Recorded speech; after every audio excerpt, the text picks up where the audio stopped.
اب یہ کسی شہنشاہ کی بیٹی نہیں۔ خالد رضی اللہ عنہ نے کہا، اب یہ تیری بیوی ہوگی، یہ مجھے واپس کرنی پڑے گی۔ یونس ابن مرقس نے کہا، ہرقل اپنی بیٹی کو واپس لینے کے لیے اپنی تمام تر سلطنت کی فوج اکٹھی کر کے دمشق پر حملہ کر دے گا، ایسا نہیں کرے گا تو فدیہ ادا کر کے اسے آپ سے واپس لے لے گا۔ خالد رضی اللہ عنہ خاموش ہو گئے۔ اگلی صبح خالد رضی اللہ عنہ واپس روانہ ہوئے۔ وہ بہت خوش تھے، انہوں نے معاہدہ نہیں توڑا تھا اور اپنا مقصد بھی پورا کر لیا تھا۔ دمشق تک جانے والا راستہ آدھا طے ہوا تھا کہ انطاکیہ کی طرف سے 12-14 گھڑ سوار آئے۔ وہ رومی تھے، ان میں ایک اونچی حیثیت کا معلوم ہوتا تھا۔ وہ خالد رضی اللہ عنہ سے ملنا چاہتا تھا، اسے خالد رضی اللہ عنہ تک پہنچا دیا گیا۔ میں شہنشاہ ہرقل کا ایلچی ہوں، اس نے کہا، اور یہ میرے محافظ ہیں۔ میں امن سے آیا ہوں، اس امید کے ساتھ کہ آپ سے بھی مجھے امن اور دوستی ملے گی۔ کیا پیغام لائے ہو؟ خالد رضی اللہ عنہ نے پوچھا۔ شہنشاہ ہرقل کو اطلاع مل گئی ہے کہ آپ نے ہماری فوج اور دمشق سے ہجرت کرنے والوں پر حملہ کیا ہے، ہرقل کے ایلچی نے کہا۔ شہنشاہ نے آپ کے حملے کے متعلق کچھ نہیں کہا، انہوں نے اپنی بیٹی واپس مانگی ہے اور کہا ہے کہ آپ جس قدر فدیہ طلب کریں گے ادا کیا جائے گا۔ شہنشاہ نے یہ بھی کہا ہے کہ آپ فیاض اور کشادہ ظرف ہیں، اگر آپ فدیہ نہ لینا چاہیں تو میری بیٹی مجھے بخش دیں۔ ہرقل نے خالد رضی اللہ عنہ کو فیاض اور کشادہ ظرف کہہ کر ان کی خوشامد نہیں کی تھی۔ وہی خالد رضی اللہ عنہ جو میدان جنگ میں دشمن کے لیے قہر تھے، میدان کے باہر اتنے ہی حلیم اور فیاض تھے۔ اگر تمہارے شہنشاہ نے بخشش مانگی ہے تو اس کی بیٹی کو بخشش کے طور پر لے جاؤ، خالد رضی اللہ عنہ نے ایلچی سے کہا اور رکابوں پر کھڑے ہو کر بلند آواز سے حکم دیا، رومیوں کے شہنشاہ ہرقل کی بیٹی کو اس کے ایلچی کے حوالے کر دو۔ خدا کی قسم، میں نے تم سب کی طرف سے اسے بخشش کے طور پر چھوڑ دیا ہے۔ ہمیں ہرقل کی سلطنت چاہیے، اس کی بیٹی نہیں۔ ہرقل کی بیٹی اس کے سفیر کے ساتھ چلی گئی۔ یونس ابن مرقس نے ٹھیک کہا تھا کہ ہرقل ہر قیمت پر اپنی بیٹی واپس لے لے گا۔ یونس کو خالد رضی اللہ عنہ نے اپنے حصے کے مال غنیمت میں سے بے انداز انعام دینا چاہا، لیکن اس نے صاف انکار کر دیا اور کہا کہ وہ باقی عمر شادی نہیں کرے گا۔ بعد میں اس نے اپنی زندگی اسلام اور جہاد کے لیے وقف کر دی تھی، لیکن اس کی باقی زندگی صرف 2 سال تھی۔ وہ جنگ یرموک میں شہید ہو گیا تھا۔ خالد رضی اللہ عنہ جب مال غنیمت کے ساتھ دمشق میں داخل ہوئے تو ان کی فوج نے دیوانہ وار ان کا استقبال کیا۔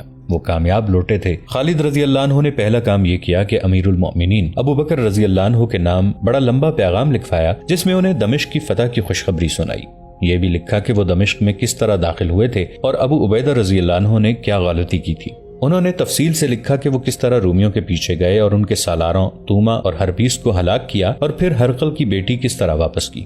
مال غنیمت کے متعلق لکھا کہ اس کا 5واں حصہ خلافت کے لیے جلدی بھیج دیا جائے گا۔ خالد رضی اللہ عنہ نے یہ پیغام اکتوبر 634 عیسوی کی پہلی تاریخ بمطابق 2 شعبان 13 ہجری کے روز بھیجا تھا۔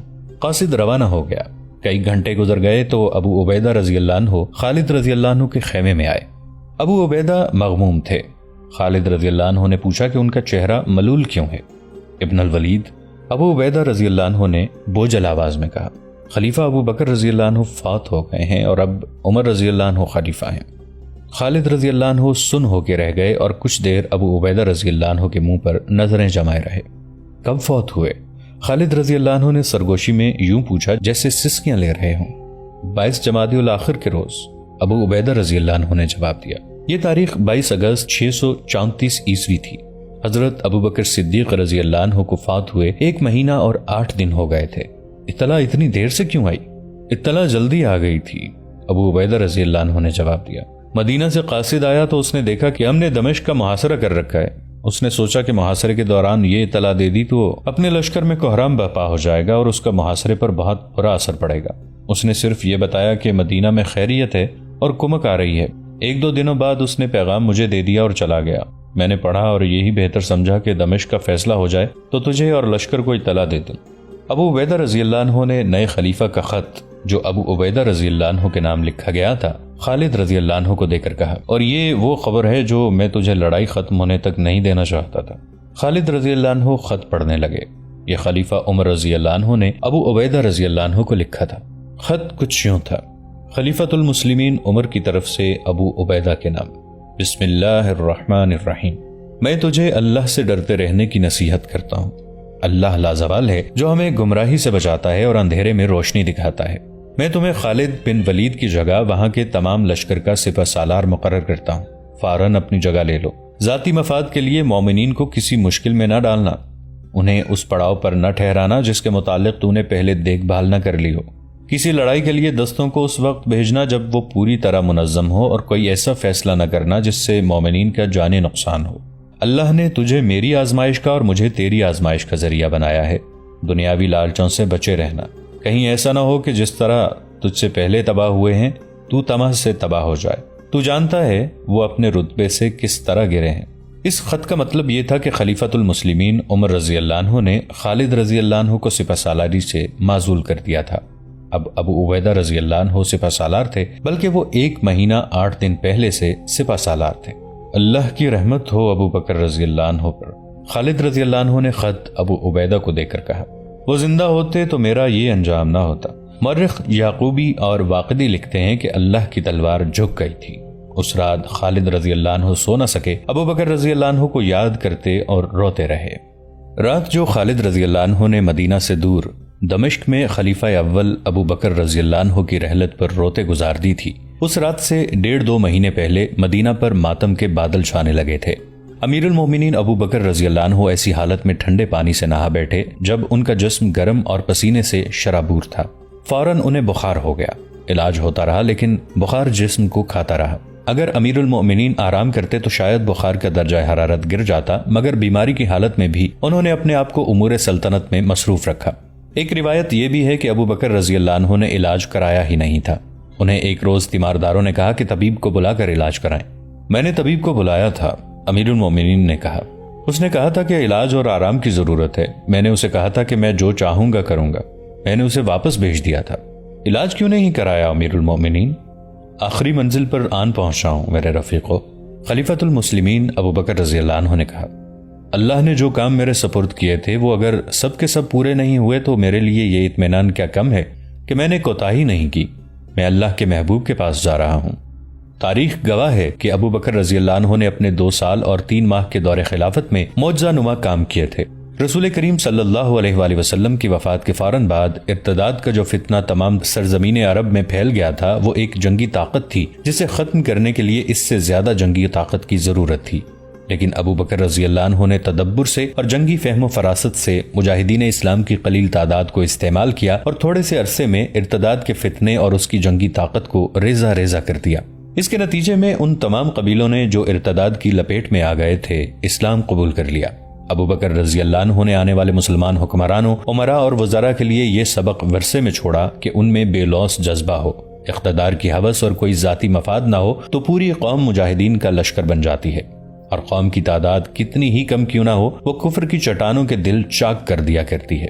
یہ سربراہ سلطنت پر منحصر ہے کہ قوم فتح و کامرانی کی رفتوں تک جاتی ہے یا ذلت و رسوائی کی اندھیری کھائیوں میں۔ ارتداد کے علاوہ بھی کہیں بغاوت اور کہیں شورش تھی۔ خلیفہ اول ابو بکر رضی اللہ عنہ نے ہر سو امن و امان قائم کر دیا تھا۔ فتنہ و فساد نہ رہا، بغاوت اور شورش نہ رہی تو ابو بکر رضی اللہ عنہ نے انتہائی جرت مندانہ فیصلہ کیا۔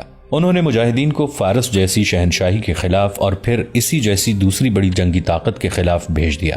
مجاہدین نے کسرا کی طاقت کو کچل کر اس کے بے شمار علاقے کو اسلامی سلطنت میں شامل کر لیا، پھر قیصر روم کی فوج پر دہشت بن کر چھا گئے اور اس کے کئی علاقے اسلامی سلطنت میں آ گئے۔ کسرا بھی اور قیصر بھی اپنے آپ کو ناقابل تسخیر سمجھتے تھے۔ مسلمانوں نے خلیفہ اول کے احکام کی پیروی کرتے ہوئے ان دونوں دشمنان اسلام کا گھمنڈ توڑ دیا اور اسلامی فوج کو ایک طاقت بنا دیا۔ انہی جنگوں میں مجاہدین کو فوج کی صورت میں منظم کیا گیا تھا۔ ابو بکر رضی اللہ عنہ کی سب سے بڑی کامیابی یہ تھی کہ اسلام ایک مذہب کی صورت میں ہی عرب سے عراق اور شام میں نہ پھیلا، بلکہ اس سے اسلامی تمدن اور اسلامی تہذیب بھی پھیلی، بلکہ یوں کہنا درست ہوگا کہ ایک نئے کلچر نے جنم لیا جسے لوگوں نے اسلامی کہا اور اسے اپنایا۔ اس سے پہلے تو لوگ فارس اور روم کے کلچر کو ہی تہذیب و تمدن سمجھتے اور اسے فوراً قبول کر لیتے تھے۔ خلیفہ اول جیسے تھک سے گئے تھے اور پوری طرح مطمئن تھے کہ وہ خالق حقیقی کے حضور جا رہے ہیں اور سرخرو جا رہے ہیں۔ اس دور کی تحریروں سے اور مورخوں کی تحقیقات سے پتہ چلتا ہے کہ ابو بکر رضی اللہ عنہ کو ایک مسئلہ پریشان کر رہا تھا۔ یہ تھا ان کی جانشینی کا مسئلہ۔ انہوں نے اپنے اہل خانہ سے اس مسئلے کا ذکر کیا تھا۔ میرے اللہ کے رسول صلی اللہ علیہ وآلہ وسلم کو موت نے اتنی مہلت نہیں دی تھی کہ کسی خلیفہ کو خود مقرر کرتے۔ ابو بکر رضی اللہ عنہ نے کہا تھا، اس کا یہ نتیجہ نکلا کہ ثقیفہ بنی سعدہ میں مہاجرین اور انصار کے درمیان اختلاف پر فتنہ اور فساد پیدا ہو گیا تھا۔ یہ تو اللہ کو منظور نہ تھا کہ اس کے رسول صلی اللہ علیہ وآلہ وسلم کی امت، جس کی تعداد ابھی بہت تھوڑی ہے، آپس میں لڑ کر ختم ہو جائے۔ اللہ نے امت کا اتحاد میرے ہاتھ پر قائم رکھا۔ خدا کی قسم میں رسول اللہ صلی اللہ علیہ وآلہ وسلم کی امت کو اس فساد میں نہیں ڈال کر مروں گا کہ میرے بعد خلیفہ کون ہو۔ میں خلیفہ خود مقرر کر کے جان اللہ کے سپرد کروں گا۔ عظیم تھے خلیفہ اول کہ انہوں نے یہ بات سوچ لی تھی۔ اس دور کے تھوڑا عرصہ بعد کے وقائع نگار اور مبصر لکھتے ہیں کہ خلیفہ اول نے سوچ لیا تھا، قبیلوں یا طبقوں یا افراد میں جب اقتدار کی ہوس پیدا ہو جاتی ہے تو قوم کا اتحاد پھٹے ہوئے دامن کی مانند ہو جاتا ہے۔ فوجوں کی پیش قدمی پسپائی میں بدل جاتی ہے، پیچھے ہٹتا ہوا دشمن آگے بڑھنے لگتا ہے، پھر فوج بھی اقتدار کی جنگ کا ہتھیار بن جاتی ہے اور سالار سلطانی کے خواب دیکھنے لگتے ہیں۔ مسلمانوں کا وہ دور فتوحات سے مالا مال ہو رہا تھا، درخشاں روایات جنم لے رہی تھیں اور یہی تاریخ اسلام کی بنیاد بن گئی تھی۔ ابو بکر رضی اللہ عنہ کی دوربین نگاہوں نے دیکھ لیا تھا کہ قیصر و کسریٰ جو پسپائی اور زوال کے عمل سے گزر رہے ہیں اور نیست و نابود ہو جانے تک پہنچ گئے ہیں، وہ مسلمانوں کے نفاق سے فائدہ اٹھائیں گے اور افریت بن کر اسلام کو نگل جائیں گے۔ کیا عمر کو لوگ قبول کر لیں گے؟ ابو بکر رضی اللہ عنہ نے اپنے اہل خانہ سے کہا، شاید نہ کریں، عمر مزاج کا بہت سخت ہے، اپنے احباب سے مشورہ لے لیتا ہوں۔ ابو بکر رضی اللہ عنہ نے عبد الرحمن رضی اللہ عنہ بن عوف کو بلایا اور تنہائی میں بٹھایا۔ ابن عوف ابو بکر رضی اللہ عنہ نے کہا، کیا تو مجھے سچے دل سے بتا سکتا ہے کہ عمر بن خطاب کیسا آدمی ہے؟ تو اسے کیسا سمجھتا ہے؟ خدا کی قسم خلیفہ رسول عبد الرحمن بن عوف رضی اللہ عنہ نے کہا، جو میں جانتا ہوں وہ اس سے بہتر نہیں جو تو جانتا ہے، جو کچھ بھی تو جانتا ہے کہہ دے۔ ابو بکر رضی اللہ عنہ نے کہا۔ خلیفہ رسول عبد الرحمن بن عوف رضی اللہ عنہ نے کہا، ہم میں کوئی بھی ایسا نہیں جو عمر بن خطاب سے بہتر ہو، لیکن اس کی طبیعت میں جو سختی ہے وہ بھی ہم میں سے کسی میں نہیں۔ رائے میری بھی یہی ہے ابن عوف۔ ابو بکر رضی اللہ عنہ نے کہا، تم سب کو عمر کی سختی اس لیے زیادہ محسوس ہوتی ہے کہ میرے مزاج میں بہت نرمی ہے۔ کیا ایسا نہیں ہوگا کہ اپنے بعد خلافت کا بوجھ اس کے کندھوں پر ڈال دوں تو اس کی سختی کم ہو جائے؟ ایسے ہی ہوگا۔ کیا تو نے نہیں دیکھا کہ میں کسی پر سختی کرتا ہوں تو عمر اس کے ساتھ نرمی سے پیش آتا ہے، اور میں کسی کی کوتاہی یا غلطی پر اپنا رویہ نرم رکھتا ہوں تو عمر اس پر سختی کرتا ہے۔ وہ سمجھتا ہے کب سختی اور کب نرمی کی ضرورت ہے۔ بے شک ایسا ہی ہے، عبد الرحمن رضی اللہ عنہ نے کہا۔ خلیفہ رسول، بے شک ایسا ہی ہے، اس بات کا خیال رکھنا ابو محمد۔ ابو بکر رضی اللہ عنہ نے کہا، میرے تیرے درمیان جو باتیں ہوئی ہیں یہ کسی اور تک نہ پہنچیں۔ عبد الرحمن رضی اللہ عنہ بن عوف چلے گئے تو امیر المؤمنین نے اپنے ایک اور رفیق اور مشیر عثمان رضی اللہ عنہ بن عفان کو بلایا۔ ابو عبداللہ، ابو بکر رضی اللہ عنہ نے عثمان بن عفان رضی اللہ عنہ سے کہا، تجھ پر اللہ کی رحمت ہو، کیا تو بتا سکتا ہے کہ عمر بن خطاب کیسا آدمی ہے؟ امیر المؤمنین عثمان بن عفان رضی اللہ عنہ نے جواب دیا، خدا کی قسم ابن الخطاب کو تو مجھ سے زیادہ اچھی طرح جانتا ہے، پھر تو مجھ سے کیوں پوچھتا ہے؟ اس لیے کہ میں اپنی رائے رسول اللہ صلی اللہ علیہ وآلہ وسلم کی امت پر نہیں ٹھونسنا چاہتا۔ ابو بکر رضی اللہ عنہ نے کہا، میں تیری رائے ضرور لوں گا۔ امیر المومنین عثمان بن عفان رضی اللہ عنہ نے کہا، عمر کا باطن اس کے ظاہر سے اچھا ہے اور جو علم و دانش اس کے پاس ہے وہ ہم میں سے کسی میں بھی نہیں۔ ایک اور سوال کا جواب دے دے ابو عبداللہ۔ ابو بکر رضی اللہ عنہ نے عثمان رضی اللہ عنہ بن عفان سے کہا، اگر میں اپنے بعد خلافت عمر کے سپرد کر جاؤں تو تیرا کیا خیال ہے کہ وہ تم پر سختی کرے گا؟ ابن خطاب جو بھی کچھ کرے گا ہم اس کی اطاعت میں فرق نہیں آنے دیں گے۔ عثمان رضی اللہ عنہ نے کہا، ابو عبداللہ اللہ تجھ پر رحم و کرم کرے۔ ابو بکر رضی اللہ عنہ نے کہا، میں نے جو تجھے کہا ہے اور جو تو نے مجھے کہا ہے یہ کسی اور کے کانوں تک نہ پہنچے۔ ابو بکر رضی اللہ عنہ نے کئی اور صحابہ کرام سے عمر رضی اللہ عنہ کے متعلق رائے لی، ان میں مہاجرین بھی تھے، انصار بھی۔ ابو بکر رضی اللہ عنہ نے ہر ایک سے کہا تھا کہ وہ کسی اور سے اس گفتگو کا ذکر نہ کرے، لیکن یہ معاملہ اتنا اہم تھا کہ انہوں نے ایک دوسرے کے ساتھ بات کی۔ یہ آئندہ خلافت کا معاملہ تھا اور صحابہ کرام کے لیے مسئلہ یہ تھا کہ ابو بکر رضی اللہ عنہ عمر رضی اللہ عنہ کو خلیفہ مقرر کر رہے تھے۔ عمر رضی اللہ عنہ سخت طبیعت کے مالک تھے، ان کے فیصلے بڑے سخت ہوتے تھے اور وہ بڑی سختی سے ان پر عمل کراتے تھے۔ ان سب نے ایک وفد اس مقصد کے لیے بنایا کہ ابو بکر رضی اللہ عنہ کو قائل کریں کہ عمر رضی اللہ عنہ بن خطاب کو خلیفہ مقرر نہ کریں۔ جب یہ وفد خلیفہ اول کے پاس گیا تو وہ لیٹے ہوئے تھے، بخار نے انہیں اتنا کمزور کر دیا تھا کہ اپنے زور سے اٹھ بھی نہیں سکتے تھے۔ امیر المومنین وفد کے قائد نے کہا، خدا کی قسم عمر خلیفہ نہیں ہو سکتا، اگر تو نے اس کو خلیفہ مقرر کر دیا تو اللہ کی باز پرس کا تیرے پاس کوئی جواب نہیں ہوگا۔ عمر تیری خلافت میں سب پر روب اور غصہ جھاڑتا ہے، وہ خود خلیفہ بن گیا تو اس کا رویہ ظالموں جیسا ہو جائے گا۔ ابو بکر صدیق رضی اللہ عنہ کو غصہ آ گیا. انہوں نے اٹھنے کی کوشش کی لیکن اٹھ نہ سکے. مجھے بٹھاؤ، انہوں نے غصیلی آواز میں کہا. انہیں سہارا دے کر بٹھایا گیا. کیا تم سب مجھے اللہ کی باز پرس سے اور اس کے غضب سے ڈرانے آئے ہو؟ ابو بکر رضی اللہ عنہ نے غصے اور نقاہت سے کامتی ہوئی آواز میں کہا. میں اللہ کے حضور جا کر کہوں گا کہ ارے رب، میں نے تیرے بندوں میں سے بہترین بندے کو خلافت کی ذمہ داری سونپی ہے اور میں نے جو کہا ہے وہ تمام لوگوں کو سنا دو. میں نے عمر بن خطاب کو خلیفہ مقرر کر دیا ہے. وہ سب جو ابو بکر رضی اللہ عنہ کو ان کے فیصلے کے خلاف قائل کرنے آئے تھے خاموش ہو گئے اور شرمسار بھی ہوئے کہ انہوں نے امیر المومنین کو بیماری کی حالت میں پریشان کیا ہے. وہ سب اٹھ کر چلے گئے. اس سے اگلے روز ابو بکر رضی اللہ عنہ نے عثمان بن عفان کو بلایا. عثمان رضی اللہ عنہ خلیفہ کے کاتب تھے. ابو عبداللہ ابو بکر رضی اللہ عنہ نے عثمان رضی اللہ عنہ سے کہا، لکھ جو میں بولتا ہوں. انہوں نے لکھوایا، بسم اللہ الرحمن الرحیم. یہ وصیت ہے جو ابو بکر بن ابو قحافہ نے اس وقت لکھوائی ہے جب وہ دنیا سے رخصت ہو کر موت کے بعد کی زندگی میں داخل ہو رہا تھا. ایسے وقت پکا کافر بھی ایمان لے آتا ہے اور جس نے کبھی سچ نہ بولا ہو وہ بھی سچ بولنے لگتا ہے. میں اپنے بعد عمر بن خطاب کو تمہارا خلیفہ مقرر کرتا ہوں. تم سب پر اس کی اطاعت فرض ہے. میں نے تمہاری بھلائی اور بہتری میں کوئی کسر نہیں رہنے دی. اگر عمر نے تم پر زیادتی کی اور عدل و انصاف نہ کیا تو وہ ہر انسان کی طرح اللہ کے حضور جواب دہ ہوگا. مجھے امید ہے کہ عمر عدل و انصاف کا دامن نہیں چھوڑے گا. میں نے جو فیصلہ کیا ہے اس میں تمہاری بھلائی اور بڑائی کے سوا اور کچھ نہیں سوچا. وصیت لکھواتے لکھواتے ابو بکر رضی اللہ عنہ پر غشی طاری ہو گئی تھی. انہوں نے یہاں تک لکھوایا، میں اپنے بعد عمر بن خطاب کو، اور وہ غشی میں چلے گئے. عثمان بن عفان رضی اللہ عنہ نے خود یہ فقرہ مکمل لکھ دیا. تمہارا خلیفہ مقرر کرتا ہوں، تم سب پر اس کی اطاعت فرض ہے. میں نے تمہاری بھلائی اور بہتری میں کوئی کسر نہیں رہنے دی. ابو بکر رضی اللہ عنہ ہوش میں آ گئے. ابو عبداللہ ابو بکر رضی اللہ عنہ نے کہا، پڑھ جو میں نے لکھوایا ہے. عثمان بن عفان رضی اللہ عنہ نے پڑھ کر سنایا. اللہ اکبر. ابو بکر رضی اللہ عنہ نے کہا، خدا کی قسم جو تو نے سوچ کر لکھا ہے وہ سوچ غلط نہیں تھی. تو نے یہ سوچ کر عبارت پوری کر دی کہ میں غشی کی حالت میں ہی دنیا سے رخصت ہو گیا تو نامکمل وصیت خلافت کے لیے جھگڑے کا باعث بن جائے گی. بے شک امیر المومنین عثمان بن عفان رضی اللہ عنہ نے کہا، میں نے یہی سوچ کر عبارت مکمل کر دی ہے. اللہ تجھے اس کی جزا دے. ابو بکر رضی اللہ عنہ نے کہا. انہوں نے عثمان بن عفان کے الفاظ نہ بدلے اور وصیت مکمل لکھوا دی.